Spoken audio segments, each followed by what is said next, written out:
Hi, everyone. My name is Annie. Sit tight as I tell you the story of how my life changed. I was born in New York and raised by my awesome dad, Tom. We were a rocking pair. And then I met my soulmate, my best friend, Trina, when I was 8 years old. Trina lived with her mom, Frida, and together we looked like a whole family. We used to have dinners, picnics, and even birthdays together. You know what would be amazing? Imagine if our parents got married. Then we would be sisters. Gosh, that would be the best thing ever. Girls, enough daydreaming, please. Yeah, girls, Frida and I are friends, just like you guys are.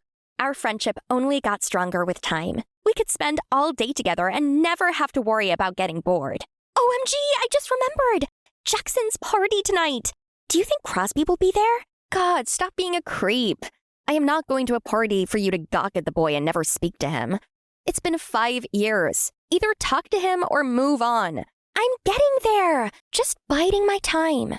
Oh, and who's this boy, you may ask? Well, only the dreamiest guy ever. And hopefully, my future boyfriend, too. Crosby's a senior at my school, and this year is my last chance to tell him how I feel before he goes off to college.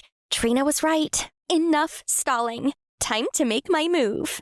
Tonight at Jackson's party, I am going to talk to Crosby. For real this time? Or are you going to chicken out as usual? For real! Sure thing. I'll believe it when I see it.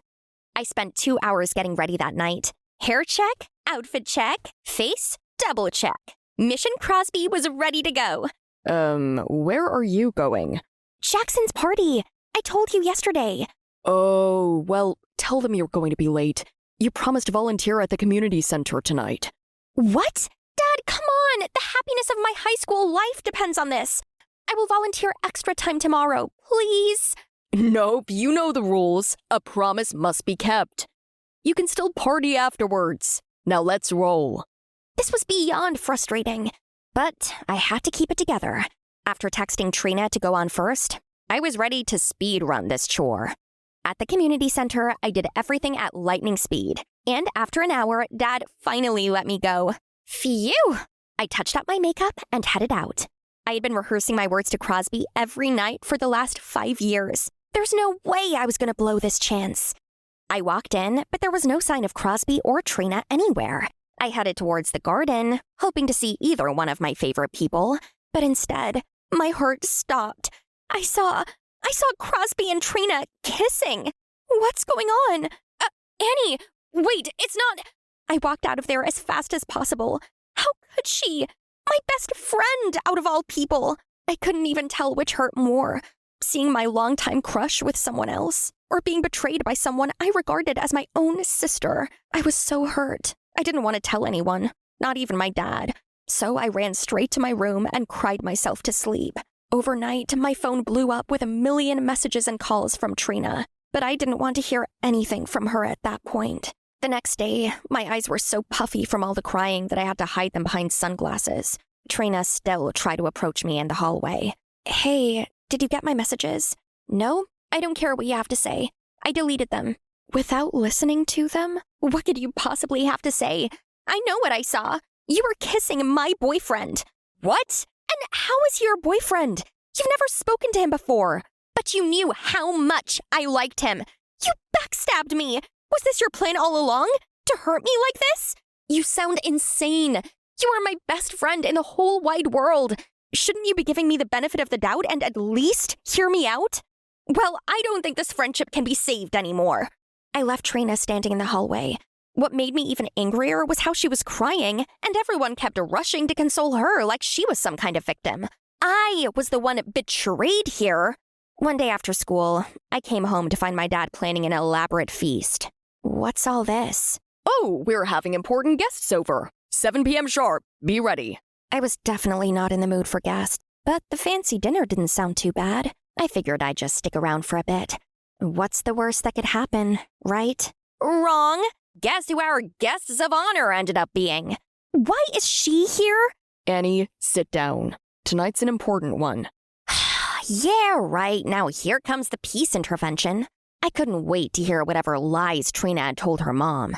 Now, I understand that you girls are going through a rough patch. Rough patch? That's one way to put it. But Frida and I have an announcement that we think will make everything better. We're getting married. What? I shook my head furiously, as if trying to wake up from a nightmare. Trina was just picking at her chicken. She wasn't surprised at all. Now, I know this might come as a surprise, but Frida and I have been dating for a while now. We just didn't tell you girls anything until we were sure how serious it was. And we're sure now. We're in this for the long run.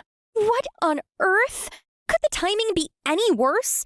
I looked over at Trina, expecting her to be ready to protest like me, but there was no emotion on her face whatsoever. She just shrugged. Everything happened so fast. They already had a date. Frida and Trina were moving in at the end of the month. I didn't even have a say in any of it. My whole world was spiraling out of control. After Trina and Frida left, I had to talk to my dad. Dad, you can't marry Frida. Why not? Once upon a time, you wanted that. Yeah, when I was 9 years old. Well, better late than never. Look, I know you and Trina will figure it out. You're already practically family. Since childhood. No, my family is you and Rodney. That's it. Rodney? Our dog? Dad, please. Sorry, kiddo, but Frida is the only one I've loved since your mom. And I want to make her happy too. Great. Just great. Who would have thought a childhood dream could turn into a real-life nightmare? Trina and I tried our best to avoid each other through the wedding planning. But on the actual wedding day, there was nowhere to hide. Our parents thought it was a great idea for us to both be flower girls and walk them down the aisle. I sucked it up to show that I was the bigger person. I even wrote a toast for my dad. But when I was going to speak at the wedding reception, Trina was already standing.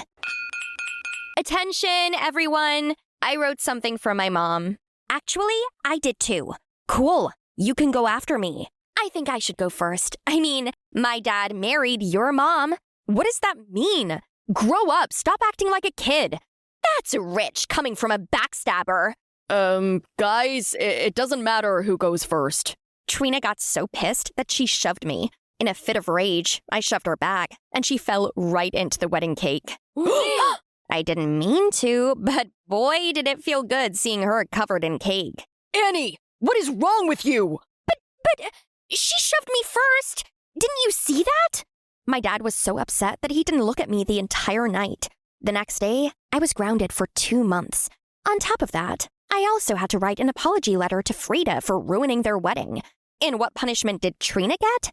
Absolutely nothing. None. Talk about unfair. 2 weeks after the wedding, Trina and Frida moved into our house, and my streak of disastrous days continued. Now, I don't understand what is going on here, but it ends today. You are sisters now, and I need you guys to act like it. My husband and I are going to dinner, and you two have to get along alone tonight. What about dinner for us? I'm glad you asked. Here's some money. Try to agree on what to have for dinner. Good night. Yeah, like that's gonna be such an easy task. I'm ordering pizza. Nope, I want a burger. Then order a burger. I'm getting pizza.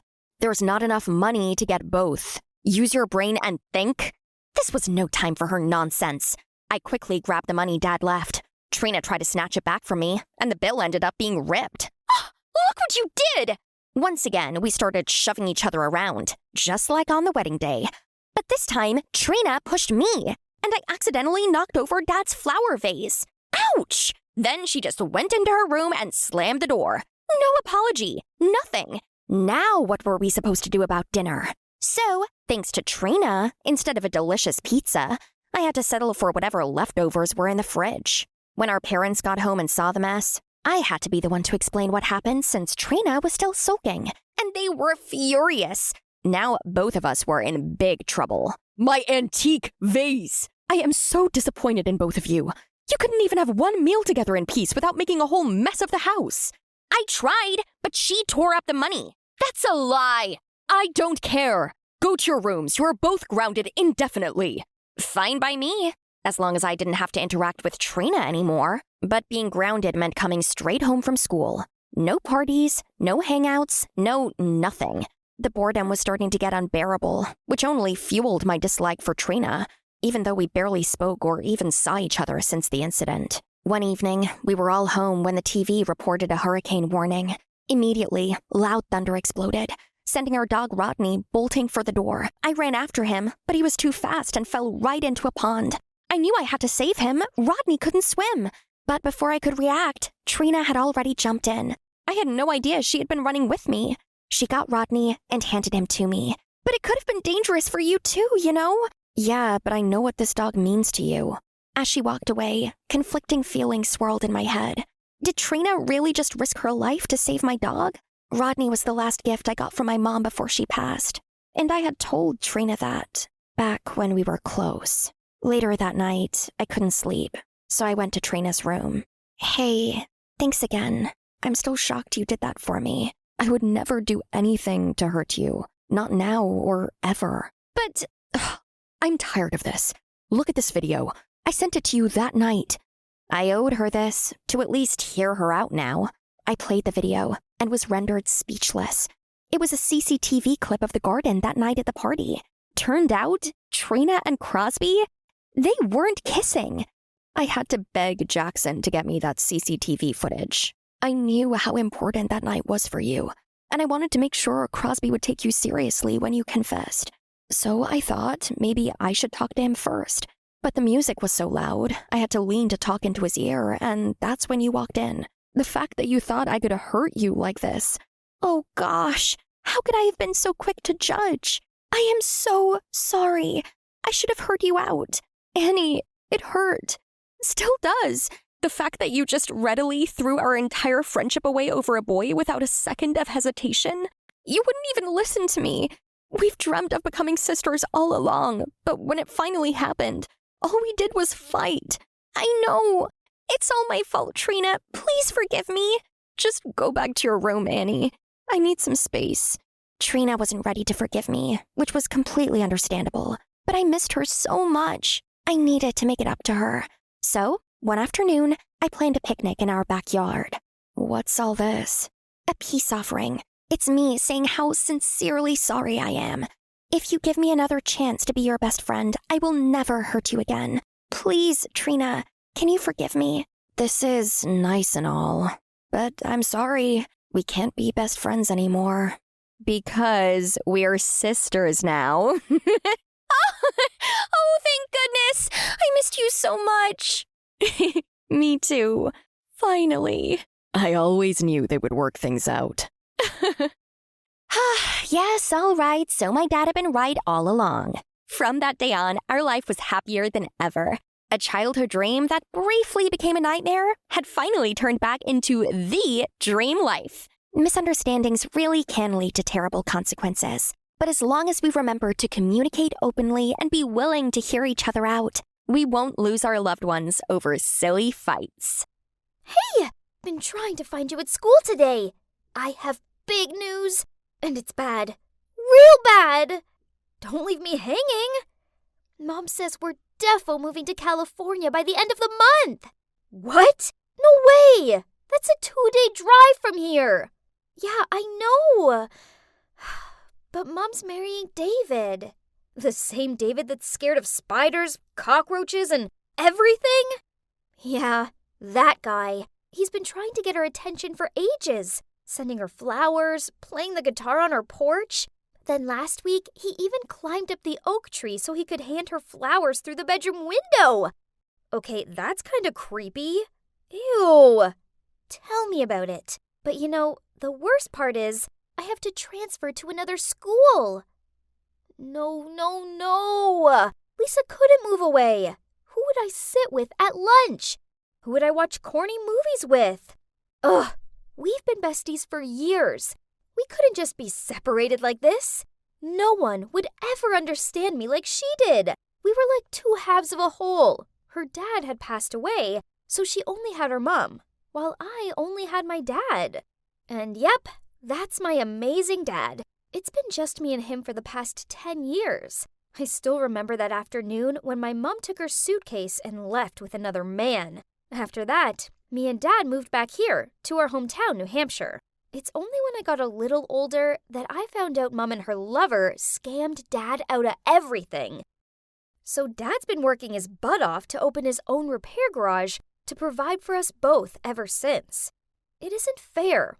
My dad's a hero, and he deserves to be with a better woman. Hold on. Yes, he deserves a better one. And who wouldn't be better than Lisa's mom? I needed to tell Lisa about my plan right now, so I immediately ran to my room and phoned her. Girl, I have the most genius plan ever to keep you and your mom here with me. Please, I'm all ears. Anything. I really don't want to move to Cali. Okay, listen. Let's set your mom up with my dad. He's a good guy, and that means we'll be sisters. We both squealed excitedly. Lisa always wanted to have a dad. A nice one, not that David creep. Ugh! I could see the envy in her eyes when I spoke about the funny pranks I played on my dad. Well, in contrast, my heart ached whenever she told me about the girly pamper days she had with her mom. Okay, first, research is important. We spent all night looking up their horoscopes, name astrology calculator, and even physiognomy. Whoa, they're a 98% match! But hey, nothing is perfect, right? Me and Lisa would make up for the missing 2%.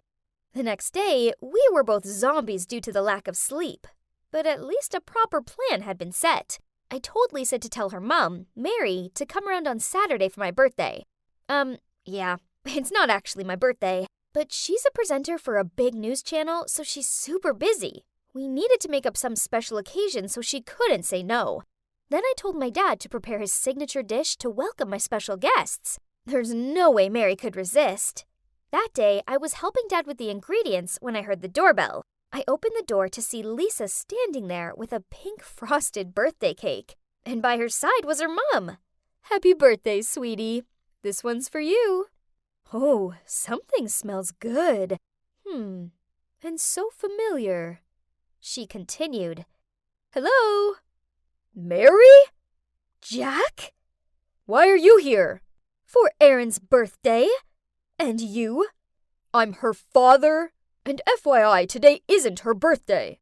Yeah, jerk. Mary said under her breath while rolling her eyes. Excuse me? You dumped me for no reason. So what's that attitude? Oh, really? For no reason? My eyes darted from Dad to Mary. Huh? Why were they yelling at each other? This was very confusing, but I could guess that they used to date? OMG, what a small world! Okay, whatever, 'cause it's lunchtime now. And wow, Dad's legendary meatloaf smelled amazeballs. We sat down, and Mary glared at Dad as she took a bite of food. Then she blurted out, Oh wow, I guess some things never change, huh? Your food is still super salty. Oh really? But as I recall, someone still asked for seconds. Unbelievable. Excuse me, but do you know each other?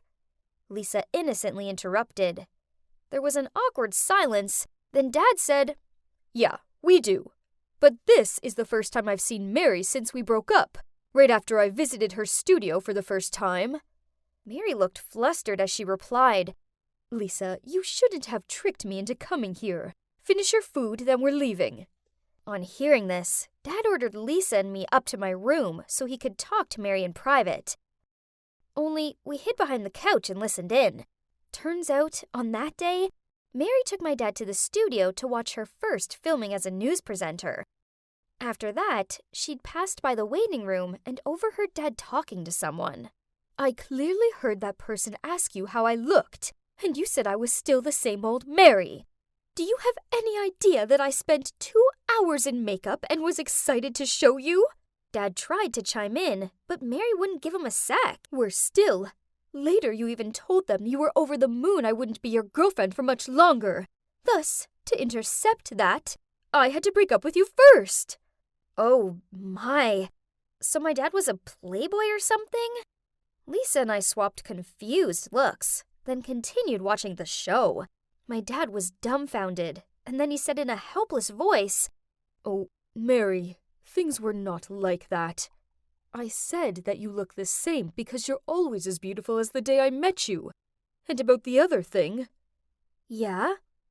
I prepared a ring to propose to you, so you'd no longer be my girlfriend, but my wife. What? So they broke up because of an absurd misunderstanding, and lost contact since then. Jeez, I thought adults were meant to know what they were doing. It sure didn't seem like it at times. Mary gave Dad an awkward smile, and they said that they could be friends.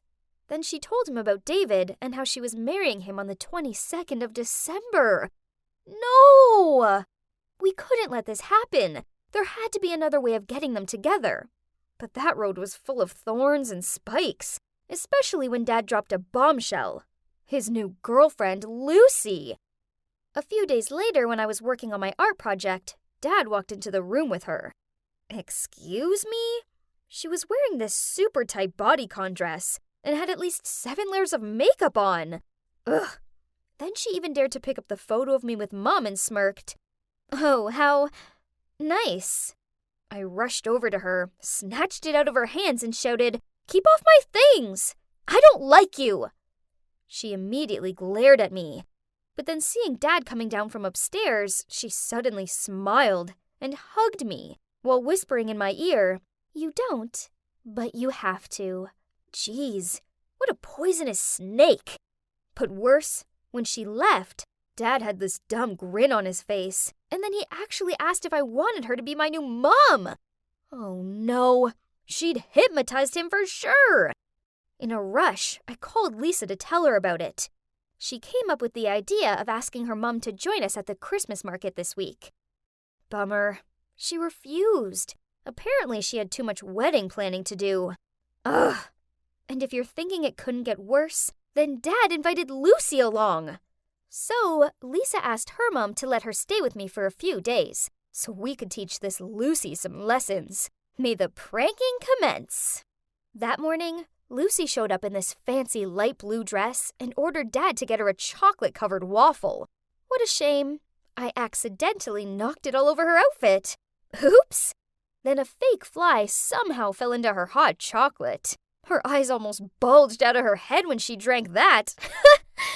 But she just gave us a cunning smirk, then grabbed Dad's arm and cuddled close to him. Unbelievable! But you know, diamond cuts diamond. When Dad went to the restroom, with sparkling eyes, I said, "Lucy, I really admire a nice person like you. My dad's only a mechanic with $1,500 a month, but you still love him." So this isn't true. He ran his own business. But anyway. No way! He looks rich, though. Oh, he probably was just desperate to catch your attention. He bragged a little bit. And you're proud of that? That's not funny, sweetie. I am out of your dad's league. There's no way I'm putting up with a brat like you for such a poor man. Right at that moment, my dad returned and, no surprises, they broke up. Now she was out of the picture, Dad was free to win Mary over, right? We three went home, and I noticed that Dad was acting weird. He kept on pacing by the door. Then, when Mary arrived to pick Lisa up, he leapt to open it and blurted out to her, "Have you thought any more about us?" She didn't say anything, but I noticed them exchanging these sorry looks. Their love for each other was so obviously real, as they knew each other since they had nothing. Yet they weren't doing anything about it. It was already December 20th, meaning there were only 2 days left till the wedding day. I couldn't let our plan fail like this. I immediately grabbed my phone to call Lisa, but the ringing was next to me. She'd left her phone at my house. Dang! Then the next morning, I walked by her house to go to school as usual, but no one was home, and she wasn't at school either. Oh my, had they moved to David's already? I told Dad this right away when I got home. He thought for a second and asked me to get in the car ASAP to go to California. So our bumper 2-day road trip began. When we reached the wedding venue, it was empty. Oh no, we were too late. Dad looked devastated, so I put my arm around him and started to lead him out of there. But then the receptionist appeared and said, "Oh, didn't they let you know either? The wedding's been canceled." Dad's face lit up, and we both raced over to the car and started the long drive back. Oh, it felt like ages in the car, and now it was just 2 hours until Christmas Eve. The roads were full of beautiful Christmas decorations, I looked through the windows and saw people gathering with their families, while Dad and I were driving nonstop. How sad. We drove straight to Lisa and Mary's, but they were out, so we sat in the freezing cold on their doorstep and waited. Dad dozed off, his head resting on my shoulder. Bless. Then I saw them walking towards us. Oh man, you should have seen their shocked faces. I shook Dad awake, and he looked over at Mary. She dropped her bags and looked at us astonished. Then Lisa told us the whole story. Turns out, on the way to California, they met two amateur robbers who forced them to get out of the car. Mary immediately pounded them with her handbag, while David ran off and hid behind a tree with Lisa. When the robbers scampered off, Mary told David everything from the bottom of her heart. That although David was wealthy, that was not what she wanted. Instead, she just needed a man who could support and protect her. She'd been flattered by his gestures of love, touched by his persistence, and thought that love could be cultivated. But things weren't as simple as that. So they broke up, and the wedding was canceled. Dad and I were stunned. Then, with eyes prickled with tears, my dad said, "Mary, I'm sorry for letting you go. But it's not too late, is it?" Right after, he pulled the old ring from that day out of his pocket and got down on one knee and said, "Mary, will you marry me?" She cried out, "Yes!" Both Lisa and I were bursting with happiness. So now we both have a mom and a dad, and we're pretty much sisters. Yay! This is the warmest Christmas ever. I waited till my mom went out for groceries, then snuck into her room. "I'm just borrowing. I'll pay you back soon." I know what it looks like. Trust me, I don't want to steal from my mom. But if I don't do this, then I could lose my boyfriend and my friends. Then I'll be lonely and sad and easy prey for mean kids to tease. Ugh. I rushed to the park to meet Florian, my boyfriend. That's him over there. I walked over to him and handed him the money. "You promise you'll pay it back soon?" "Sure, babe. You know you can trust me." I went home and convinced myself that I'd have the money back before Mom even noticed. But the next day at school, I couldn't find Florian anywhere. At break time, I asked my friend if she'd seen him, and she told me the shocking truth. Florian had been sent to reformatory camp. Oh my God! Did he really just scam me? Feeling my eyes tear up, I rushed to a corner in the school garden. Okay, so I don't actually have feelings for Florian. I dated him and hung around with the rebel kids because I wanted to build a cool image. The truth is, I'm just a poor girl.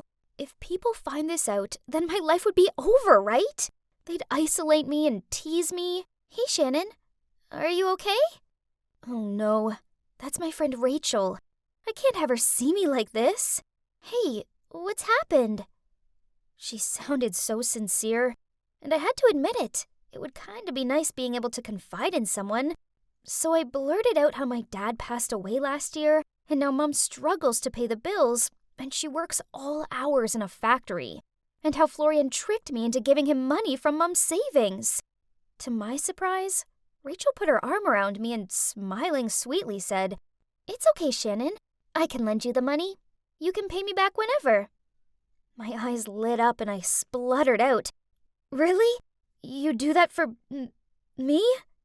"Of course. We're friends, aren't we?" Wow, that was surprising. Turns out I'd massively underestimated my friend. I thought she would tease me if she knew the truth, but instead, she actually sympathized with me and tried to help me. At lunchtime, my friend Dee sat down next to me and asked why I looked so down. I wonder. I then glumly stared down at my yogurt, sighed, and told her how awful things were for me at the moment. She rubbed my arm and told me it would be okay. Then she lent me some money. Wow, it worked again! I did this a couple more times and voila! I had enough money to replace in my mom's box before she even noticed it was missing. Oh, that's so pretty. It would be just perfect for my upcoming model audition, but there's no way I can afford it. I glumly walked off, daydreaming about how amazing I'd look in that dress. "Hi, Shannon!" I turned around and, oh, it was Brett, this dorky guy from school. He hurried over to me, nervously itched at his neck, and then spluttered out, "Hey, Shannon, are you shopping?" Ugh, this guy was so annoying, as if a pretty girl like me would be interested in a dorky guy like him. Hang on. Was that a Louis Vuitton shopping bag in his hands? I must have been looking at it, as he lifted it up and, blushing, said, "Oh, it's a present for my mom's birthday." I stroked his arm, then gave him my best doe-eyed look. "Brett, you're such a good son. Your parents must be so proud of you. I wish I could get my mom something that meaningful too, but we're too poor." I sniffed. "I can't even afford this really pretty dress I need for my audition." Brett smiled sweetly at me and said, "That's okay. How about I get you the dress as a birthday gift? Your birthday's coming up anyway, right? Let's go!" So that's how I ended up with the perfect dress. Oh, and I also ended up with a new boyfriend, Brett. At first, it was great being taken out to posh restaurants and bought lavish gifts for. But then the shine started to fade. I didn't like Brett in that way. In fact, I found him kinda annoying. He's not handsome at all, and he does the dumbest stuff. The other day in the lunch queue, he actually started showing me the terrible dance for his latest TikTok video, and it was so embarrassing. Whenever I had to hang around with Brett, I found myself daydreaming about someone else. This hot boy named Tyler. If only I wasn't stuck in this rut with Brett. But it was worth it for the money and stuff, right? Then one day at school, Rachel came over to me and asked me for her money back. I told her I was really sorry, but I didn't have any at the minute. Rachel sneered. "Really? Then how come you have all this new stuff?" "You know my family's poor. I hardly ever see my mom as she works so much. I don't have any money." "Fine! Whatever!" She stormed off. Rachel must have spoken to the others about this, as when I was with Brett next to the lockers, they came over to me and all started asking for their money back. I tried explaining to them that I didn't have any money, but one of them snorted. "Yeah, right. You've had us all fooled with your sob story. Watch out, Brett. She'll do the same to you too." Then they walked off. Brett was giving me this questioning look, so I tried to act like everything was fine and started sorting my books out. He didn't say anything after that, so I acted as nothing happened and held onto his arm as we walked to class. Then suddenly, he pushed my hand away. "Is it true? Are you only with me for my money?" "No! How can you say that? Stop being ridiculous." I tried to deny, but he wouldn't quit going on, which drove me mad. "You don't trust me? Fine! I don't think I want to be with someone who thinks that little of me anymore. Goodbye!" I then stormed off to the girls' restroom. Phew! I almost got exposed. But hey, at least I was now free of Brett, right? But what if Rachel and the others started making more of a fuss about the money? I didn't want them being mean to me about it. I needed to find a way to pay them all back, and fast. I approached Tyler after his basketball practice and asked him if he'd like to go for a drink. There, I put on the waterworks and told him all about my poor family and how I borrowed money from my friends to pay the bills, and now they're all mad at me. Tyler seemed genuinely concerned and instantly handed over some money. I hugged him and repeatedly thanked him. He smelled so good, but I felt kind of bad. This isn't like with Brett, since I really do like Tyler, and I feel guilty for taking his money. After that, I went and found Rachel and the others and paid them back. I thought my friends would be okay with me now, but turns out they weren't. Whenever I passed them at school, they sneered and gossiped about me. This sucked, but at least I had Tyler. We started hanging out all the time, and he was so sweet and funny. He also offered to lend me more money, but I refused as I didn't want to borrow any more than I needed to ever again. Then, that evening, I was scrolling through my social media account when I saw some posts about me. Oh no, They were saying how I took advantage of other people's sympathy to get money. I was freaking out. So I quickly replied to the thread saying it wasn't like that, and my life was hard. But then Rachel commented, "Here she goes, playing the victim again." The next day at school was awful. I felt like everyone was gawping at me. But as long as Tyler was by my side, it's all okay. I was chilling with him by the soccer field when Brett walked over, an angry look on his face. "You used me, didn't you? You never liked me at all. You just wanted my money." I stared at him open-mouthed, not knowing what to say. "That's real low, Shannon. Hey, Ty, if I was you, I'd stay away from her, unless you want to end up in debt." He walked off. Is what he said true? "No. Well, yes, but it was the past. It isn't like that with you, I promise." Tyler shook his head, then said, I didn't think you were like that. Then he grabbed his stuff and left. This was awful. Not only had I lost all my friends, but now I'd lost the boy I truly cared for too. After that, everyone ignored me at school. It felt horrible to know I was that unpopular, and I couldn't wait to finish school. When my graduation day finally arrived and I went up to get my certificate, suddenly, Rachel rushed up onto the stage and grabbed the mic. "Hey everyone, I think it's only fair that you all know the truth about Shannon. She uses her friend's sympathy to get money out of us. She even dated a guy just so she could make him buy her everything she wanted." Oh my God. All the teachers, students, and even my mom were staring at me. I felt like I was gonna faint from shame, so I frantically pushed past everyone and raced out of there. When I got home, I locked myself away in my room and cried into my pillow. I was never leaving my room again. The shame was too much. A little later, my mom knocked on my door. Then she came into my room and perched on the edge of my bed. Honey, I'm just wondering why you did those things. I told Mom everything about Florian tricking me, how I took money off my friends and used Brett. Then afterward, I took a box from under my bed, opened it, and told Mom it was for her. In it was a new safety outfit for her work, as well as some new casual clothes, too. "Your work outfit is already worn out, and I want you to have nice clothes. I know we aren't wealthy or anything, but you work so hard, and you deserve nice things." Sweetie, thank you. But you don't have to buy me anything. I know it's been a struggle since your dad passed away. But it's never okay to play the victim to take advantage of people like that. Then she hugged me. What's done is already done. Now the only thing you can do is apologize to them all, then start a new life. Become a better person. So that whole summer, I did just that. I apologized to all of my friends, every single one of them. Well, except Tyler, as he was away all summer. Then I went to college for a fresh start. I swear, I won't make the same mistakes again. I've learned my lesson on that one. Oh, I'm so nervous. Tyler is in the city this weekend and he's agreed to meet me. Oh my God. There he is. This is it. I finally have the chance to apologize to him.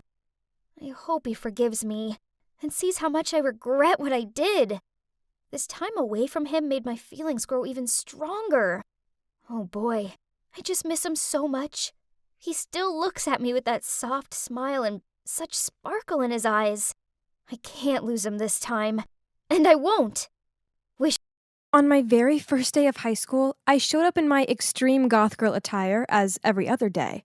I felt good, but unfortunately, the teacher didn't appreciate my look, as she gave me this disgusted stare and blurted out, "How peculiar."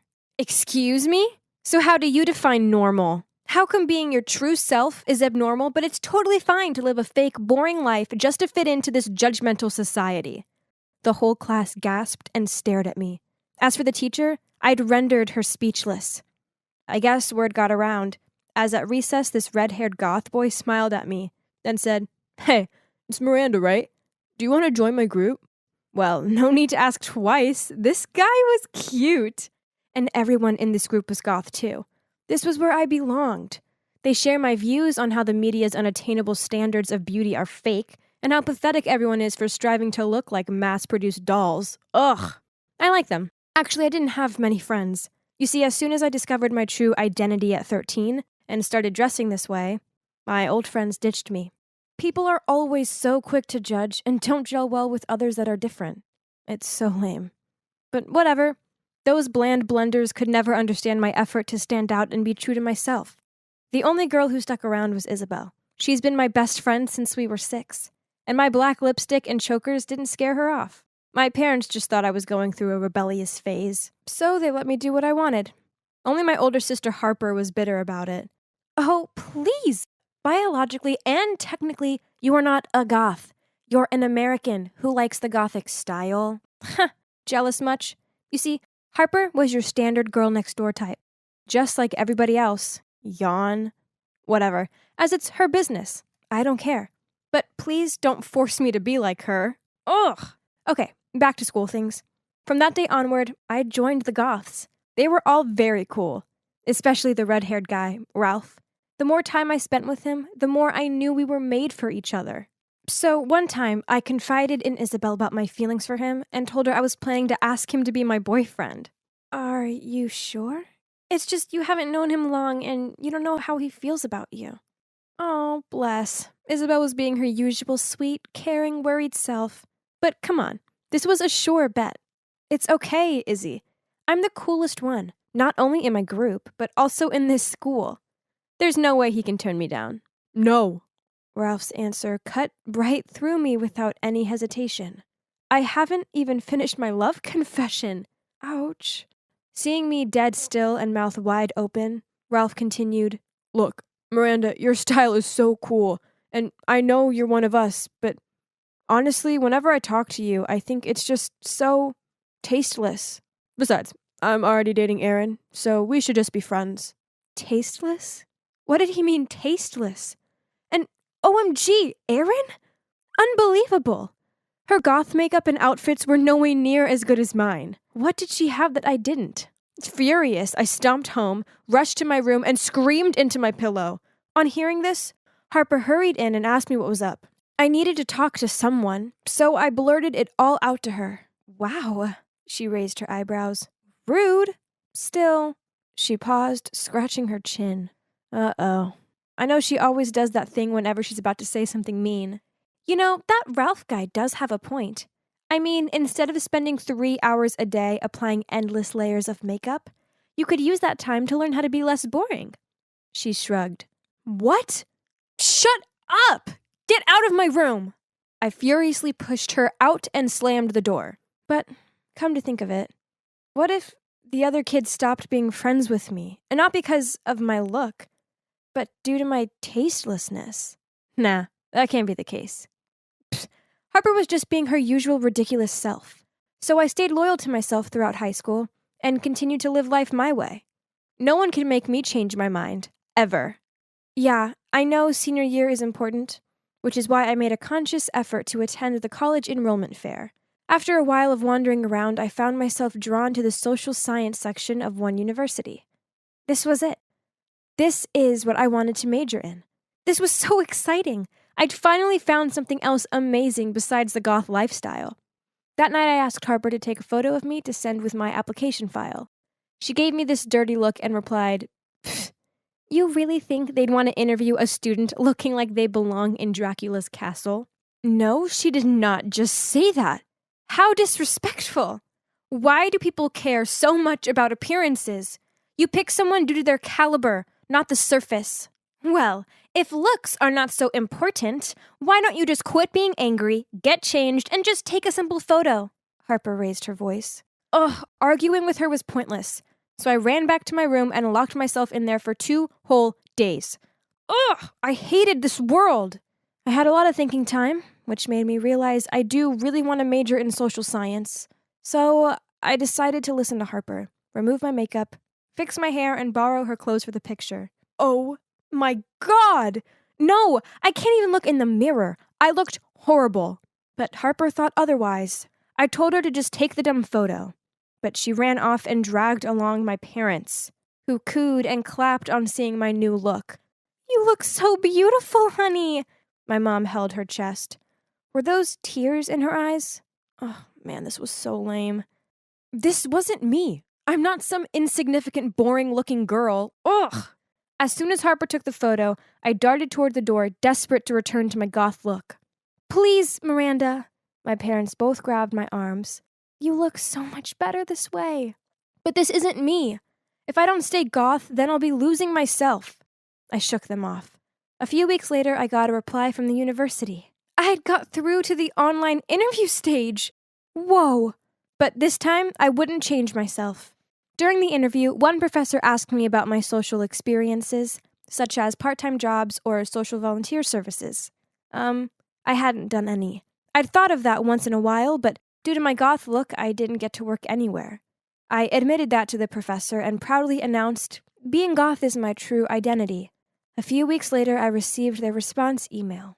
Harper, Isabel, and my parents gathered around me in the living room, but, oh no, I muttered out once I opened the email. They rejected me. I stood up and tearfully ran back to my room, while Isabel followed me. Don't worry. Isabel sat down next to me and rubbed my arm. They have another enrollment in the autumn, so you still have a few more months to prepare. I don't need it anymore, just leave me alone. I must have freaked her out, as she quietly left after that. The next day, I was so bummed out, so I went to see my goth friends. Surely my own kind would make me feel better, right? People are ridiculous, but no one can stop us from being ourselves, Ralph heroically said. Well, I didn't feel any better, but at least there was someone on the same page with me. Still in a frustrated mood, I later on skipped dinner and went straight to my room. Harper then entered my room and talked to me in a serious tone. Stop sulking.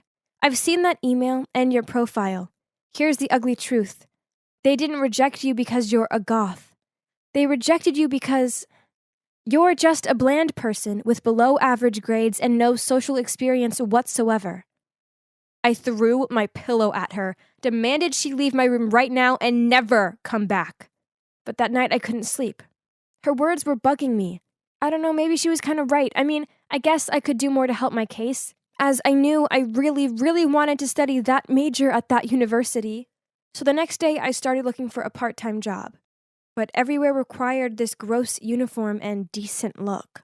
Jeez, come on! I just can't. I felt so terrible being something that I'm not. I was about to give up when Isabel came to me and said, Be strong. Think about your dream college and your future. She patted my back. This is just temporary, okay? What a sweet friend she is. All right, gotta get back on my feet. I patiently kept looking, and finally, a cafe accepted me as a waitress. Of course, no goth look though. Ugh. One evening after work, I was about to go home when I ran into the goth group. Hey guys!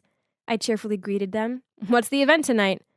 Noticing their confused look, I said, It's me, Miranda.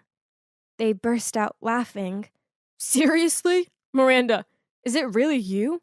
Then some of them pulled out their phones and started taking pictures. My Instagram is gonna love this. While the others kept ridiculing me, this was heartbroken. I thought they were my people. Why didn't they give me even a second to explain? Now it turns out they were the most judgmental people ever. What a toxic group of friends. I wasn't going to waste my time hanging out with them anymore. Lesson learned. Over the next few months, I focused on working at the cafe, and I joined a group of active young people, handing out food for homeless people and helping nurses at old people homes. I'd experienced so many new things, and to be honest, I got used to this mediocre look. Actually, there's this one guy in my volunteer group. He's called Roger, and I may have a slight crush on him. At first, I didn't even notice him, because he looks normal. Basic haircut, t-shirts, jeans, and sneakers. Until one time, in the nursing home, I was struggling with this very bitter and difficult old lady who was accusing me of stealing her slippers. Then Roger, with his gentle nature and soothing voice, slid in and diffused the situation. On top of that, he was an amazing storyteller, as he always mesmerized everyone around, including me. Okay, so looking normal didn't mean someone was boring. Yeah, I know the saying, don't judge a book by its cover. Well, it turns out that saying is 100% true. In early October, Harper helped me apply again, and guess what? I successfully passed the online interview and received an offer email. My family was in seventh heaven. My parents couldn't stop the happy tears, while Harper just proudly smiled at me, and Isabel hugged me tightly. We even went on vacation to celebrate. It was terrific. Now, I still love my gothic look, but at the same time, I love my natural look too. I've realized that identifying yourself by how you look on the surface is nonsense, and so is judging people by the way they look. Having an interesting life and being beautiful is not just about obsessively focusing on how you appear. It comes from within. Wait, is that Roger over there? Oh no, he's coming this way. He's waving at me. Perhaps this is my chance. Bye, Auntie. I waved to her. I promise I'll be fine at home alone. That's good. I'll be back soon, Bee. Then she left. That's my Auntie Anna. I was staying with her while my parents were on vacation. I was about to walk back into the living room when the doorbell rang, so I immediately ran to the door and looked through the peephole. Ah! It was Mom! I quickly opened the door and rushed out to hug her tightly. Mommy! How come you're back so early?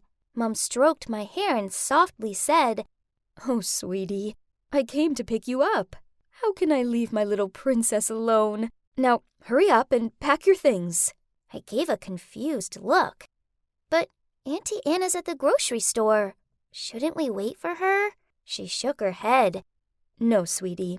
I already called her. So we quickly packed my things, and Mom led me outside to a rather old car, which was completely different from our usual BMW.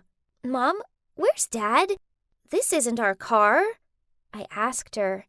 She knelt in front of me and, smiling, said, Daddy's waiting for us at the beach. It's going to be lots of fun. I jumped up and down excitedly. Yay! I couldn't wait to build sandcastles and splash in the sea. This was so cool. On the way, I must have fallen asleep, as when I opened my eyes, it was already dark outside. I got out of the car and looked around. Where was the ocean? All I saw was some small house in an unfamiliar neighborhood. Beatrice, this is our new home. Just you and me from now on. Mom's sudden words totally woke me up. Mom, why? What about Dad? I stammered. Listen, I'm sorry. I can't explain it to you at the moment. You're too young to understand. I had so many questions flying around my head, but looking at Mom's sad face, I knew I shouldn't ask her anymore. The next morning, I woke up excited and curious about our new beginning here. I opened the curtain and saw a group of kids my age playing across the street. So, without thinking, I rushed outside to join them. Hello, I'm Beach. Suddenly, my mom came out of nowhere, a frantic look on her face as she shouted, I've told you to stay inside! And pulled me back home. Everyone was gawping at us, including the man who lived across the street. It was so embarrassing. As soon as the door slammed shut, in a serious tone, she said, We just moved here. You shouldn't make friends with strangers that fast. And don't talk too much about yourself, okay? Mom had never minded me playing with other kids before, so why now? This didn't make any sense. After that, she only let me out of the house for school, and she always kept an eye on me, so that's why I couldn't make any friends here. I resented her so much. I was so lonely. One good thing about it was she didn't have any house rules, so I could spend all day watching cartoons while eating junk food, and she didn't mind at all. This was great, as before we moved here, Mom and Dad never let me do stuff like this. But eventually, I got sick of those junk foods. I felt kinda icky. I longed for Mom's special spaghetti with crab sauce, so I begged her to make it. At first, she refused, saying that she was very busy, so I kept on whining until she finally agreed. Later, I went to the kitchen for dinner, and the room was an utter chaos. Pots and pans everywhere. Mom looked messy too, as she passed me a plate of spaghetti and meatballs instead of her signature dish. Well, okay, it looked delicious anyway, so I took a full fork of it as Mom watched on. Poof! Water! I need water! Gosh, it's so salty. Mom quickly replaced my pasta plate with a box of fried chicken and said, Today I'm busy, so I was a bit distracted. Sorry, honey. Her awkwardness made me laugh. Nah, it's okay, Mom. Mom did seem really busy lately, as her phone was always buzzing. The calls even came late at night when I was asleep, so she always quietly went out to answer it. Guess it's hard being a single mom after all, so I tried to be more understanding. And just like that, time passed. Staying inside and having no friends became the norm for me. Still, I often sat by the window and stared longingly at the kids playing outside. Then one time, when I was doing this, Mom appeared and asked me if I wanted to go to the nearby amusement park. Wow, could there be anything better than this? I leaped up, clapped excitedly, then wrapped my arms around her. Honestly, the park was pretty small, and everything seemed kinda tired looking. But this didn't matter, as it was the best day I'd ever had. Mom never used to like rides or games, but today was different. She even got excited when she saw the beanbag throwing stall. She knocked the tins down in one go and won me this giant cuddly bunny. I've never seen her have fun like this before. My mom is so cool. Afterward, Mom left me sitting on a bench and she went off to get some ice cream. Suddenly, I saw her rushing back, and without ice creams. She pulled on my hand and in an urgent tone said, "We need to go home. We're moving." So we packed up our things and left in a rush. I kept on asking Mom what was going on, but she dodged my questions. During the car journey, I heard her mutter to herself, "We're going somewhere new. It'll be exciting. A new adventure. Yes, it'll be fine this time." I may have been young, but I wasn't stupid. I knew she was hiding something. But she's my mom, and I didn't want to upset her by bugging her with questions. So I stayed quiet and eventually fell asleep. Once again, I woke up in an unfamiliar place and stared out of the window. I wasn't as bothered about this place as I was about the last.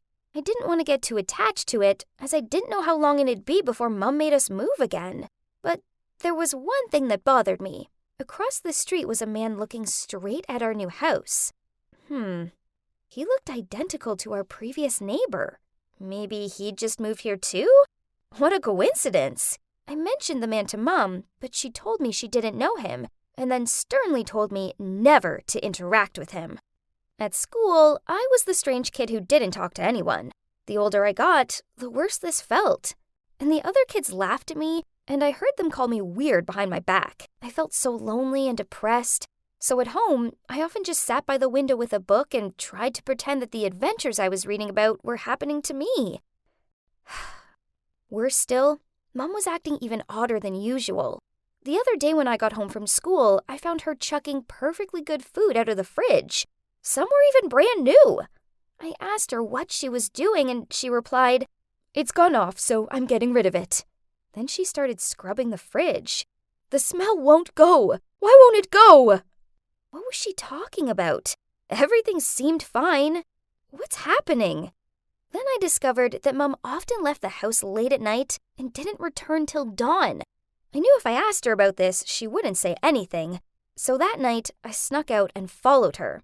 Mom was wearing dark clothes with a hat and a big scarf covering her face, even though it's not that cold outside. Why the disguise? Then, can you believe it? I spotted her going over to the neighbor's house and cuddling him on his porch. I jumped out of the darkness and shouted, "Mom, what's going on? I thought we weren't meant to talk to this man." She gave me an alarmed look. At that moment, Mom received a text. In a panicked voice, she said to me, "Beatrice, we have to go. Now! I'll explain everything later, I promise." Right after that, the mysterious man waved at us and told us to get in his car. Then he sped through the night. After regaining my senses, I turned to my mom and asked, "I hope this explanation is good." Actually, we're in danger, honey. It's your dad. He's an imposter. I only figured this out when I was on vacation with him, and I've been running from him ever since." What? I'd never suspected my dad of being someone else. It made no sense. Then, through sobs, my mom continued to say that my real dad was actually a member of a secret organization, but he had been missing for a while, and now the organization was after us. She often received anonymous messages and calls threatening her. She didn't want me talking to strangers in case they were spies. And those times when she threw all the food out was because she'd received texts threatening to poison the food in our house. She wiped her tears away, then said, "This is Joe. We went to college together and he's been such a help. We fell in love, but I didn't dare tell you because I was afraid you wouldn't understand." I looked at this Joe guy. I don't know. There was something off about him, but maybe I was just being paranoid. I mean, he had helped Mom out, right? Ah! What's that? Ever since I found out about the secret organization, I've been kinda jittery. What if they suddenly turn up and take me and my mom away? I know Mom's worried too, as she seemed so distant. I just want to make things better for us both. Then Christmas arrived. It was quite the special one, as for the first time since we went into hiding, we had guests. Well, one guest, Joe. We raised our glasses for a Merry Christmas, but instead of putting it down, my mom gulped it back in one go. "Mom, are you drinking tonight?" I asked skeptically. "Of course, my dear. It's Christmas. Let me tell you, I'm no less than a man when it comes to drinking." I chewed on my lip as I thought about this. Mom had an alcohol allergy, and at the most, she only had tiny sips. Suddenly, a thought came to mind. Maybe Dad wasn't the imposter after all. Maybe it had been Mom all along.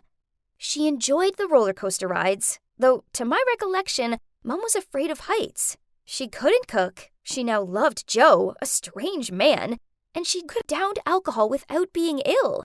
If this was true, then who could I trust now? Something wasn't right. I could feel it in my gut. So the next day, I secretly went to the cops instead of school as usual. Then I found out something crazy. Turns out, my real parents had been looking for me for over the past 6 years. OMG!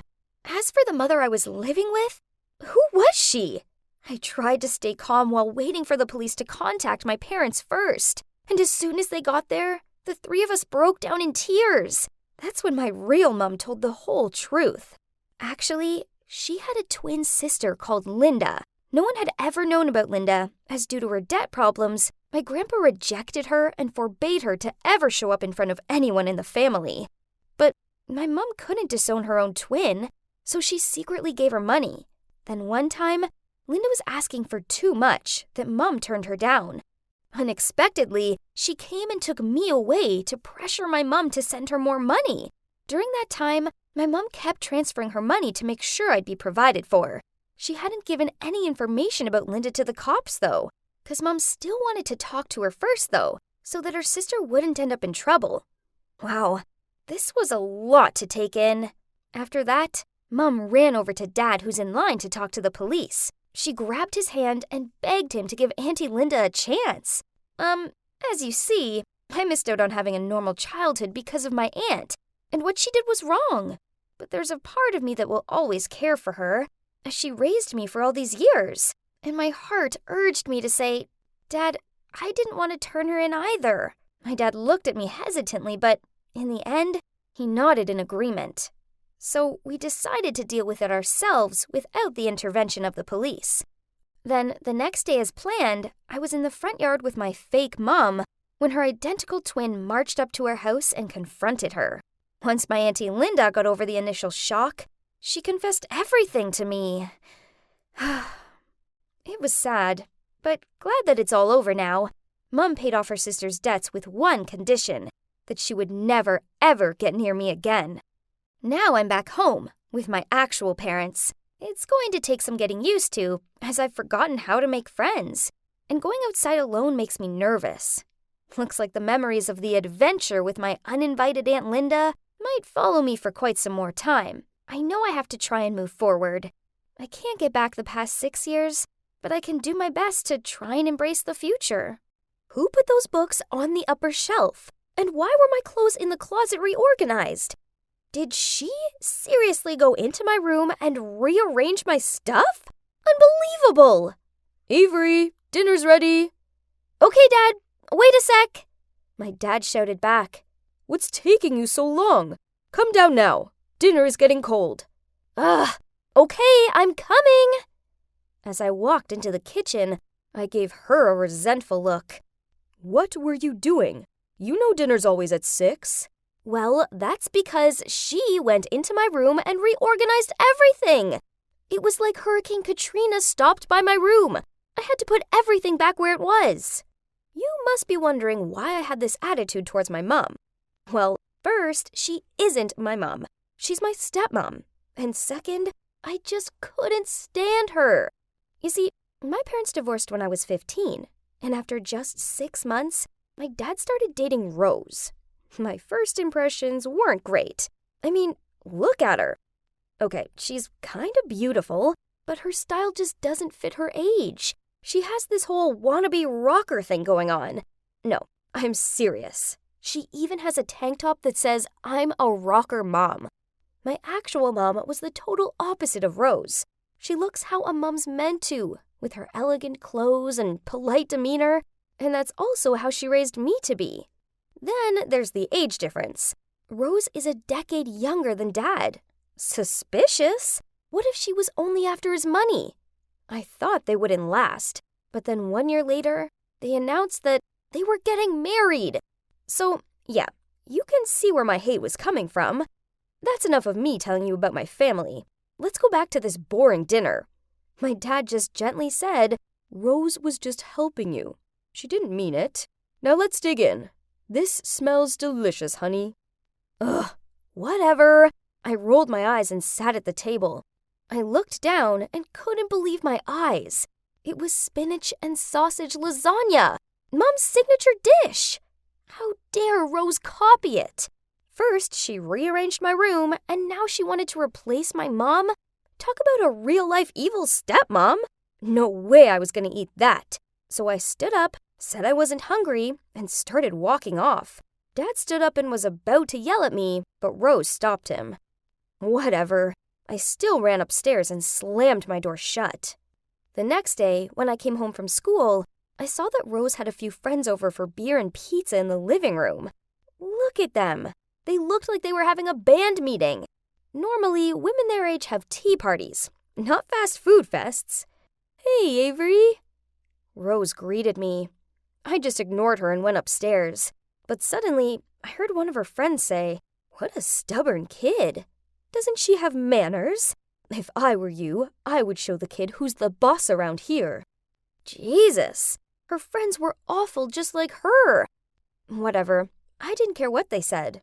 But then Rose replied, "Hey, don't talk about her like that. Avery's a lovely girl. She's just had a lot going on the past 2 years. Every child would behave the same after their parents' divorce, don't they? She just needs a little time adjusting." Oh, wow. I didn't expect those words coming from Rose. She actually stood up for me? Maybe, just maybe, I've misjudged her. Maybe I should try and give her a fairer chance?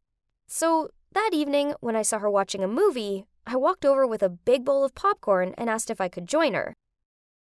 Rose looked shocked, like she'd seen a ghost or something. Then she gave me a big smile and said, "Of course, I would really love that." I sat down next to her, and we watched Mad Max together. Oh, wow. There was a lot of violence and some weird-looking characters. Normally, I don't watch these kinds of films. I'm more of a rom-coms girl. But that movie was really, interesting. We talked during it, and I must say Rose is actually kinda cool. We were both laughing when I heard someone coughing behind me. I turned around to see my mom standing there with a frown on her face. "Avery? Why didn't you return my calls and messages?" "Oh, I haven't introduced my mom to you yet. This is my beautiful mom, Melanie. She's a kind, gentle, elegant woman, and also a bit disciplined. But that's okay. I still love my mom very much." "Mom? What are you doing here?" "I called you a dozen times, but you didn't answer. Clearly, you're preoccupied. I got worried, so I swung by to check on you." "Oh, sorry, Mom. Rose and I were having so much fun that I didn't notice my phone." My mom knitted her brows and asked, "Are we still on for shopping tomorrow? You need a new outfit for the debate contest, right?" "Yeah, of course. I will meet you at the mall after school." "Oh, You two are going shopping? That's so cool. Can I join? At that moment, I thought, what a great idea. I mean, so far, they seem to get along okay. But what I didn't know was that a war between my mom and my stepmom had just launched. Rose gave me an excited smile, but Mom, on the other hand, didn't look so thrilled. Maybe she was still mad that I missed her calls? So the next day after school, I went outside and saw my mom standing by her car. Oh, was she waiting for me? I was about to walk toward her when I suddenly noticed she was giving dirty looks to someone. Oh my God, Rose was waiting on the other side of the street. I quickly jumped behind some bushes to hide from them. Don't tell me the two were here to pick me up. Suddenly, my phone rang. It was Mom. There's no way I was deciding between them, so I told her I was already on my way to the mall. Ugh. Now, let's talk about my fun family day out at the mall. It was a disaster. My mom and Rose have very different style, obvs, so my mom chose this elegant black vest and skirt for me, but Rose thought I looked like Ruth Bader Ginsburg. No offense, she's a badass who brought justice to women, but Rose was kinda right. That outfit just didn't work for me. Then Rose chose this red dress for me. But, oh man, that's kinda revealing. They were constantly dragging me from this shop to the other like they were playing tug of war. And I was the freaking rope. I couldn't handle it anymore. Therefore, I just chose any dress so they'd stop throwing clothes in my face. On the way out of the mall, we passed a piercing shop. I've been wanting a helix piercing at the upper cartilage of my ear. They look so cool. I asked Mom, but she profusely refused. Her own words were, "It would make you look rebellious." His Mom was still strict as always. Nonsense. Rose snorted. Melanie, Avery's old enough to make her own decisions. If she wants a piercing, then let her. Then she turned to me and said, "Come, I will take you inside." Oh my God, I couldn't believe it. I glanced at Mom, and she looked like she was about to explode with anger. But Rose had a point. I'm already 16 for crying out loud. After 15 minutes, Rose and I came out. Oh, thank God. Did you reconsider getting that ear piercing? Oh, yeah. Rose said that a nose piercing would suit me better. What? Uh-oh. Maybe the nose piercing wasn't such a good idea, because the tension between them was now catastrophic. I needed a way to bring them together. So I came up with a brilliant plan. I arranged a holiday in Brazil for us all. I have a friend there, Pedro.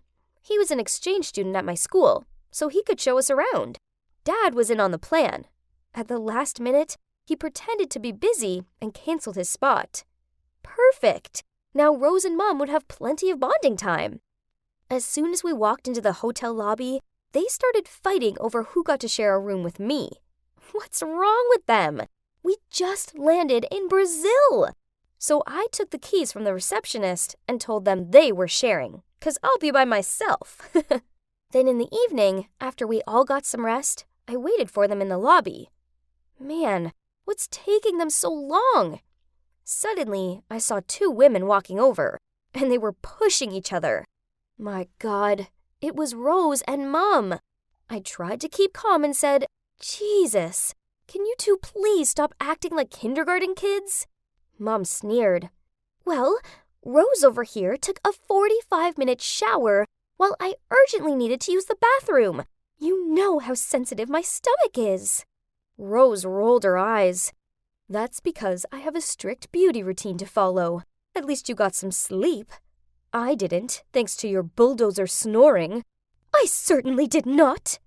Then they began to stare off like two UFC fighters. I shouted, "Enough already! Listen up.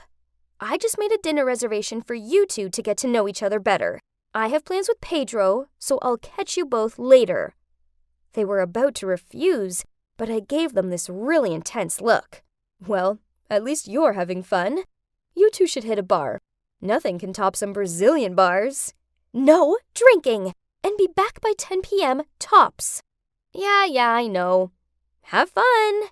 I waved at them and left the hotel. The next morning, I saw them talking to each other. Actually talking, not bickering. So I walked over to them and asked, "Well, how was dinner?" Then they told me it was actually really great. They were able to put their differences aside and got along. Success! So now I could enjoy the rest of the trip. After breakfast, Pedro came by to take us on a hiking trip in the forest. It was so wonderful. The fresh air, the birds singing. Well, maybe except for the heat and the mosquitoes. Pedro wanted to bring us to this spot he said was perfect for watching the sunset. Awesome! It was all going well at first, but then as Rose avoided a tree branch, it accidentally hit my mom. My God, you hit me on purpose, didn't you? What? That's absurd. I was just avoiding the branch. Oh, please, as if. Are you saying that I'm lying? Hey, guys, stop it. Let's be more understanding and talk things out. Like how you did it last night, okay? That's when I found out that they were just pretending to be friends so that I didn't set up any more dinners for them.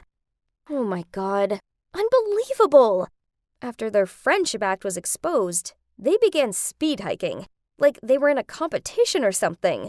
But yep, after only 15 minutes, they were exhausted and couldn't even stand straight anymore. I began to shout at them. "This is great! Your dumb feud is ruining my vacation!" Then I walked away to avoid them, but of course, not too far. As I walked, I tried to think of another plan to get them close.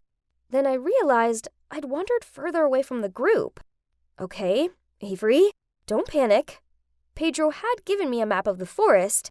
I just needed to get to that marked X. It sounded easy. Trust me, it wasn't. I walked for hours and still couldn't find the spot. Oh no, it was getting dark, and I was totally exhausted. I sat on the ground and couldn't hold back my tears. I was about to lose hope when I suddenly heard Rose and Mom's voices. Oh great, I was lost and could still hear them arguing in my head. I must be losing my mind. But wait, suddenly they appeared from behind some trees. It was really them. I couldn't believe it.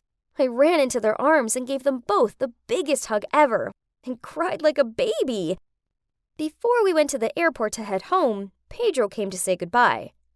Thanks for the hiking trip and also carrying out my plan. No problem. Your plan was definitely crazy, but it totally worked. After you went missing, they actually teamed up to find you. They helped one another when one tripped down or got exhausted and kept each other motivated.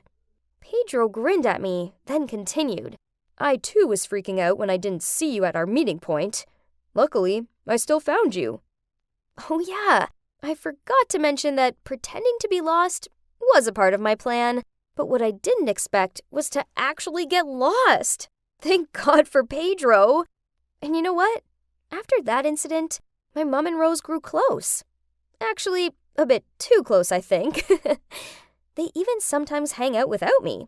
Can you believe it? Turns out, even though they have two very different personalities and styles, they still have one big thing in common. They both love me. It was a normal Monday morning. I was standing by my locker when this Layla girl walked over, leaned against the locker next to mine, and talked to me in this sultry voice. Hi, handsome. Do you have any plans after school? I looked around in confusion. Huh? Was she talking to me? Usually girls like Layla didn't talk to guys like me. I mean, come on, look at her. She's the hottest girl in school. While I'm Felix, just your average-looking nerdy guy. I awkwardly replied, Oh, hi, I'm just doing my homework after school, bye. Then I left her there, dumbfounded. But it didn't end there. At the end of school, she approached me again and asked, Do you want to hang out with me? Followed by a wink.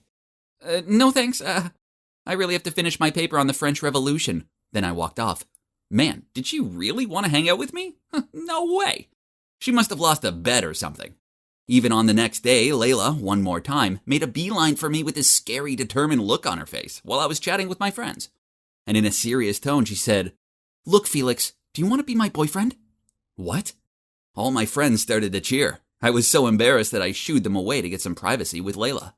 I'm flattered, but no. She scowled at me. Excuse me? Do you realize that I'm Layla Hall, the prettiest and most popular girl in this entire school? Not to mention a member of the cheerleading team? Ugh, cheerleaders are so dramatic. I calmly replied, Sorry, but you're just not my type. She shouted back, What? I'm everybody's type. I just shrugged and left. My God, that was awkward. But at least she got the hint now, right? Well, wrong. Because that's when the trouble just began. Firstly, it was this flood of junk emails and newsletters. Then strange phone calls from the spa and nail salon, asking if I had made an appointment for the day, which I obviously didn't. On top of that, there's a fake Facebook account that started spreading unflattering pictures of me around, picking my nose in French class, pulling this weird tongue-out concentration face as I checked over my essay. There was even a slow-mo clip of me chewing like a camel as I enjoyed my burger. Man, I was an ugly eater. While I was scrolling through these pics, Layla jumped out at me with a big smirk on her face. Be my boyfriend, then the pranks'll stop. Right, of course it was her. Didn't she have better things to do? I shook my head and said, no thanks. This still beats being with an annoying girl like you. Then a few days later, as I walked into school, I noticed that everyone was giving me dirty looks. Was my shirt inside out or something? Nope. So what was the problem? I asked some of my friends and, geez, Layla told everyone that I kissed her, then ghosted her. She's a real-life Harley Quinn. Hot, but totally crazy. Only a lunatic like the Joker could love her. I'd had enough of her antics. I couldn't let her make me look like the bad guy for something I didn't do.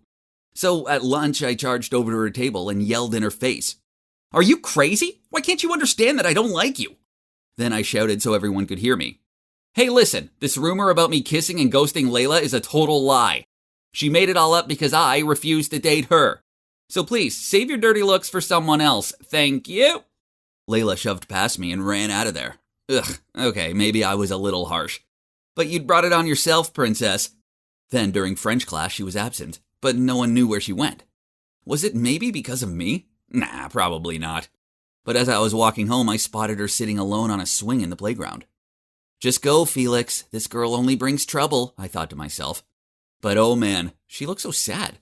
So the next thing I knew, I was walking over and sat on the swing next to her. I asked, "Why weren't you in French class?" "Just leave me alone. Stop pretending you care." "Look." I took a deep breath, then continued. "I'm sorry for yelling at you in front of the whole school. That wasn't cool. But what you did to me wasn't cool either. Shall we call it even?" Layla stayed quiet for a bit, but then she nodded and smiled at me. Well, that wasn't so bad, right? So from then onward, everything was fine between us. She even smiled at me in the hallway.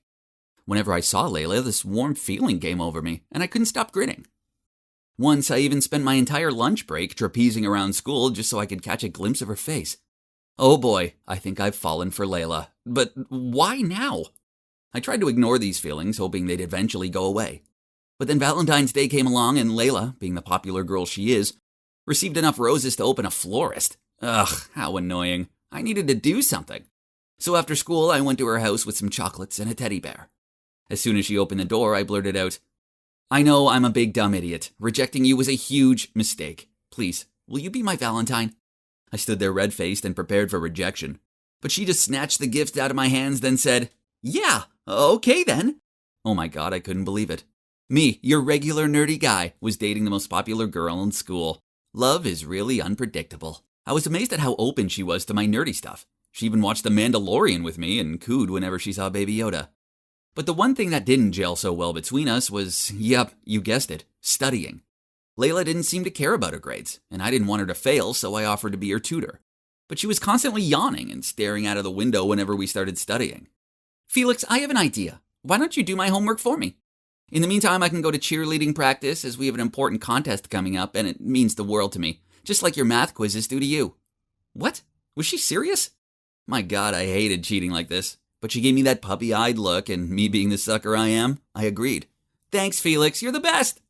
She kissed me on the cheek, then immediately passed me a huge pile of homework. I asked her why she had so much, and she explained that because she didn't understand it, she let them pile up. But hold on, why did she have Spanish? She was in French class with me, not Spanish. But she just shrugged and said her parents forced her to study it outside of school. Oh, my poor little pumpkin. One day, like usual, I stopped by her place to pick up her homework, but she wasn't home. That was odd. Today wasn't cheerleading practice, so where could she be? I looked through the stack that she asked her mom to give me and saw some Spanish worksheets. So I said to her mom, "Oh, she must be in her Spanish lesson, right?" Her mom looked a bit confused, then laughed. "You know Layla, she's far too stubborn to agree to extra classes." Huh? So the papers weren't hers? Then whose it was? And why? Suddenly I felt this uncomfortable feeling itching under my skin. I decided to confront her later at school.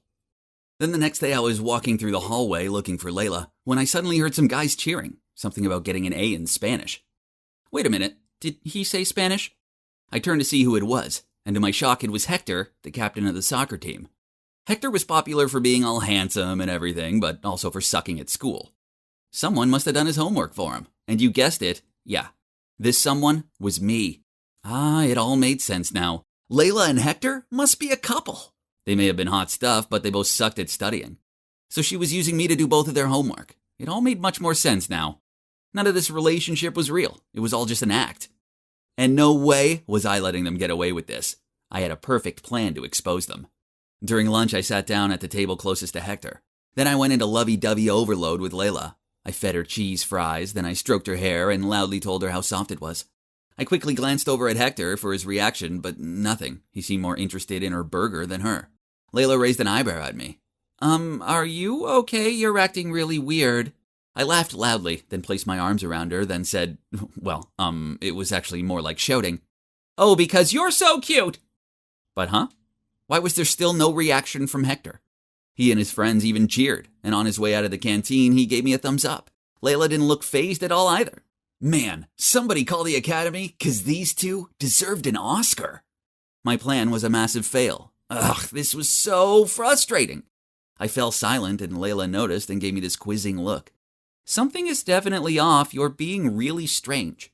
Okay, if she wanted to know, then fine. So I blurted out, I know that the Spanish papers belong to Hector. You're together and you're just using me to do all your homework. I'm not stupid, you know. Nice meeting you, but please don't ever talk to me again. Then I left without saying a word. Well, that's the end of my story. A rather sad one, right? I would be lying if I said I wasn't feeling down about it. I truly do love her. Whatever. I'm going to college in a few months and I'll get to meet a cute, geeky girl who won't trick me into doing some other dude's homework. Sorry guys, someone's calling me. My God, it's Layla. What does she want? We're done. Stop calling. What? Fine. Promise you'll leave me alone after this? Okay, wait, I'm coming downstairs. Oh my God. Layla's at my front door and she insists to not leave unless I have a talk with her. Ugh. Don't move, everyone. I'll tell you every detail as soon as I'm back. Jesus, guys, you won't believe what Layla's just told me. The thing is that her cheerleading team had to practice a lot for upcoming contests, which means they couldn't study as much. Therefore, they had to find someone who was willing to do their homework so their grades wouldn't slip. That's when Layla came up with the plan to win me over as her boyfriend. The flirting, the pranks, they were all part of her plan. That was the truth. But Layla didn't know about the Spanish worksheets because her teammate Harper gave them to her. Turns out Hector is Harper's boyfriend. Didn't see that coming, right? But I was still super mad at Layla because she still used me. Then Layla took out some papers and showed them to me. It was homework with all B's on them. Then she told me, okay, I admit that at first I didn't like you. I only approached you to take advantage of you. But then I actually fell for you as I got to know you better, okay? So I stopped giving you my homework and did it on my own. So, her feelings for me were real too? I couldn't believe it. Eventually I forgave her and now we're happier than ever. I must say, when Layla first talked to me, I thought she was this crazy girl like Harley Quinn, who I could never like. But I was wrong. Turns out I'm the one who's crazy about her. So, I guess I have more in common with the Joker than I first thought. I'm so nervous. You see, today is my first day of school ever. That's right. I'm Heather. I'm 15 years old, and I've never stepped foot inside of a school before. This is because my dad's a scientist and my mom's a writer, so they really cared about my education and worried that the elementary and middle schools in our town wouldn't be good enough. So my mom homeschooled me. Honestly, it was great. I really enjoyed learning about all kinds of different topics, especially literature. But then when I watched TV shows about high schools like The Kissing Booth or High School Musical, I felt a pang in my chest. I was missing out on so many things like having friends and talking to boys. I desperately wanted what those girls on TV had. So I begged my mom to let me go to high school. It took a lot of persuading and fake tears, but she agreed eventually. I was so excited! Finally, I'd get to experience school firsthand instead of living it vicariously through my favorite TV characters. Oh my God, what should I wear? What would I talk about? How would I make friends? This was actually happening! I could barely sleep the night before. And instead, I took the whole night to prepare myself. This was an important milestone in my life. So here I am, walking down the street to the bus station. Whoa, I've never seen so many people my age before. This is like a dream come true. I spotted an empty seat next to this girl, so I walked over with a smile. Excuse me, can I sit here? The girl looked me up and down, rolled her eyes, then put her bag on that seat. Sorry, it's already taken. Okay, that's fine. I'll sit alone in the back then. No problem. The girl must have gotten up on the wrong side of the bed or something. But, well, turned out it wasn't just the girl on the bus who'd gotten out of bed the wrong way. Because as soon as Mrs. Hickson, my English Lit teacher, introduced me to everybody in class, I could see that everyone was giving me weird looks too. Were they making fun of me? But why? Did I have jam on my face? Mrs. Hickson showed me to my seat and the class began. By now, you've all had plenty of time to finish reading The Great Gatsby. Aw, I adore that novel. Throughout the novel, Fitzgerald continuously references a green light that Gatsby keeps on reaching for. Can anyone tell me what the green light symbolizes? I looked around, expecting to see everybody raise their hand. But to my shock, they were all staring down at their desks to avoid eye contact with Mrs. Hickson. Huh? But why? This was so easy. Suddenly, Mrs. Hickson said, No one, huh? Well, how about you, Kelly? Everybody turned and looked at a girl who was adjusting her fake eyelashes in her compact mirror. Kelly continued fiddling with her eyelashes as she replied, doesn't a traffic light have a green light? So, duh, it means that he can cross the street. What? I burst out laughing, but then everyone turned to look at me. Oh, snap. Why was I the only one laughing? I mean, her answer was totally hilarious. Mrs. Hickson walked towards me. Oh no, was I in trouble? Heather appears to be the only one here who understands why Kelly's answer was ridiculous. Can you explain this to your classmates? The color green in itself illustrates the idea of greed and money, being a symbol of Gatsby's desire for Daisy. Gatsby already has everything anyone could dream for, but still, he is chasing after this light, or, in other words, chasing after the love of his life, Daisy. Mrs. Hickson gave me a satisfied smile, patted me on the shoulder, and then she said, That's correct. Very good, Heather. Suddenly, someone coughed out the word, Nerd! Everybody started to laugh. Seriously? How could they laugh at this, but not Kelly's foolish answer? Quiet! Mrs. Hickson then turned to Kelly and said, Perhaps if you used your eyes to actually read a book, instead of only using them to wear fake eyelashes, then Heather here wouldn't need to help you. Kelly glanced over at me, so I smiled at her. But, why was she giving me a dagger look? Did I do something wrong? After class was over, I was sticking cute pictures in my locker when Kelly and her two friends, Samantha and Brittany, appeared next to me. Heather, right? Yeah, that's right. Oh my God, your sweater is... Oh, do you like it? My mom... So ugly. Why are you even wearing one?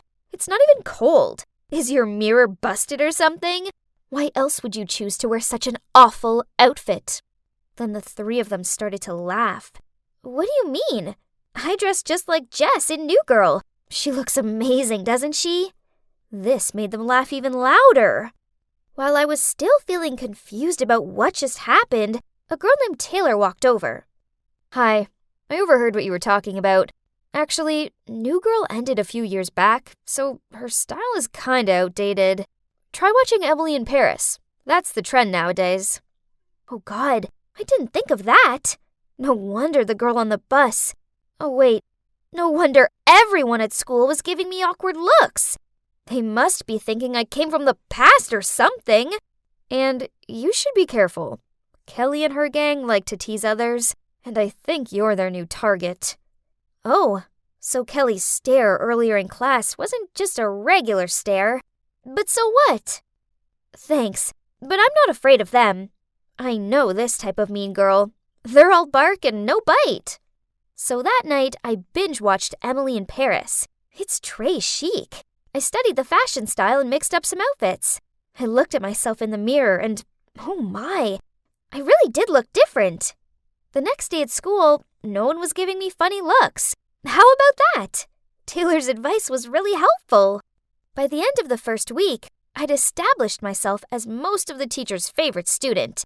It sounded great, right? But trust me, it wasn't. Every time a teacher praised me, Kelly and her friends gave me dirty looks. Then I found a note stuck to my locker that said, "You weirdo." Right at that moment, Kelly and her friends walked past me giggling. In anger, I ripped off the note and told them, "When you're leaving mean comments at my locker, at least write them correctly. Weirdo is missing an R." They immediately stopped laughing and rushed off so that nobody knew it was them. Man, they were so annoying. High school wasn't turning out how I expected it to be. I thought I would be one of the cool kids, not the one being teased. Ugh! Then word got out that I used to be homeschooled, so Kelly began making jokes like, "Did your parents make you stay at home 'cause you're a freak?" Well, at least thanks to homeschooling, I don't come up with dumb answers in lit class. I snapped back. She stopped laughing and gave me this dumbfounded look. After that, they still carried on with their immature jokes at every given opportunity, but I tried my best to ignore them. But one day, they took it too far. I came to class and saw a big character drawing on the blackboard. It was me! Oh my God, Heather, your portrait looks amazing! And the whole class burst out laughing. Ugh! How dare she! You messed with the wrong girl this time, Kelly! That afternoon, I went home and was persistent to find a way to get payback on the mean girls. Bingo! I took out my laptop and began frantically working. After just one night, I managed to hack all their social media accounts, including their iCloud, and found a lot of good stuff. So the next time they mess with me, I'll be prepared. And it didn't take long until Kelly's friends stopped me in the hallway again. Ugh, could your skirt be any longer? Yeah, your grandma called. She wants her clothes back. Suddenly, everyone gathered around us to see what was going on. Good timing. Now we had an audience. Let's give the mean girls a taste of their own medicine. Beautiful hair, Samantha. Tell me, how often do you have to dye it so that nobody knows you're actually a redhead? What did you say? Oh, and Brittany, nice nose job. What? Everybody shockingly turned to look at Samantha's beautiful blonde hair and Brittany's nose. How? Brittany stuttered out before she grabbed Samantha's arm and they fled the scene. Yep, I've learned all about their embarrassing past through the pictures I've hacked last night. After that, Samantha and Brittany didn't dare to bother me, but the three of them were still teasing other people. Then I couldn't hold my frustration anymore when I saw them making fun of Taylor. Hey, leave her alone! Kelly turned around smirking. Didn't your parents teach you that it's rude to interrupt people when they're talking? Or do they have weird opinions on that, too? Oh, so that's how she wants to do it. Fine by me. Bring it on. Well, talking of parents, how are your parents doing, Kelly? Oh, wait, aren't they getting divorced? Kelly's grin immediately disappeared and was replaced with a look of complete and utter dread. Then she just ran away without saying anything, leaving her friends shocked as well. That's right. I saw a really long private post about her parents getting divorced on Facebook. That must be her way to express her thoughts. But her bad. It kinda backfired. After the mean girls left, Taylor thanked me, and some of the other students gathered around me and praised me for standing up against Kelly and her clique. From then on, the mean girls avoided me like the plague. And just like that, I went from the nerdy homeschooled girl to the cool, popular girl who had the guts to stand up against the mean girls. It felt incredible. Then one day, I went to the bathroom during a class, and I heard someone in the stall crying. She was talking on the phone. Please, Mom, don't get divorced. Can't you and Dad try to make it work? For me? Oh man, could it be Kelly? As I was washing my hands, the stall door opened, and just as I thought, a red-eyed Kelly walked out. As soon as she saw me, She wiped away her tears and gave me a dirty glare. At that moment, I didn't feel good. I felt the complete opposite. I never realized that it was so hard for her. Making her feel bad didn't make me feel good. It made me feel bad too. Kelly, I'm sorry about your parents. But she just snorted, then went to leave. I grabbed her arm. Please, Kelly, I didn't mean to hurt you. Kelly looked me in the eyes and said, But you did! I know. I'm sorry. I wasn't thinking straight. I kept apologizing to her, and after a while she eventually said, Well, I suppose I was kinda mean to you too. We ended up talking, and she told me that she teased people to make her feel better about her family situation, which she was struggling to deal with. So I opened up to her about how nervous I was about starting school. We actually had a great talk, and the air was cleared between us. So, you see, from that moment on, things between me and the mean girls were great. Oh, wait, they aren't the mean girls anymore, just simply Kelly, Samantha, and Brittany. They learned that their actions towards me and other students weren't cool, and they finally understood how it felt like being laughed at, so they don't do it to anyone else anymore. So, in the end, high school turned out to be pretty amazing, just like I imagined it to be, but even better.